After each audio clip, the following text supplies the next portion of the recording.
В Алдане группа активистов потребовала от прокуратуры наказать главу города за бездействие в вопросе содержания дорог, в частности, невывозе снега. Чем вызвано требование и как решается проблема, разбирались наши корреспонденты в Алдане. Нынешний февраль отличился количеством осадков, которых выпало почти в 2 раза больше, чем за аналогичный период прошлого года. Поэтому силы техники у подрядчика, отвечающего за дороги, просто не хватало. Весь снег, я еще раз говорю, не вывезем. Сегодня мы вывезли 78 тысяч кубов. Это превышение нормы по сравнению с прошлым годом на порядка 30 тысяч кубов. Прокуратура совместно с ГИБДД района провела проверку и наложила на должностных лиц административное наказание.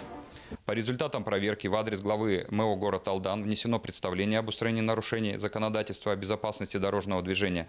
Также в отношении ответственных должностных лиц администрации и юридического лица МЭО город Алдан возбуждены производства по делам об административных правонарушениях, предусмотренных частью 1 статьи 12.34 КАП Российской Федерации. Санкция указанной статьи предусматривает административные наказания для должностных лиц от 20 до 30 тысяч, для юридических лиц от 200 тысяч до 300 тысяч рублей. Рассмотрение мер прокурорского реагирования и фактическое их устранение находится на контроле прокуратуры района. Обстановку усложнили взаимоотношения между администрацией города и муниципальным унитарным предприятием Алданского района «Алданские пассажирские перевозки», которая имеет технику и много лет занималась содержанием дорог в Алдане.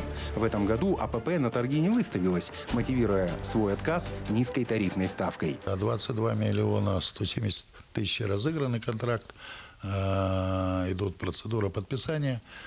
5 марта контракт подписываем. Выиграла ООО «Ассоциация строителей АЯМ». Не дожидаясь контракта, вчера попросил выйти в счет будущего контракта отработка. С сегодняшнего дня выходит дополнительная техника на город.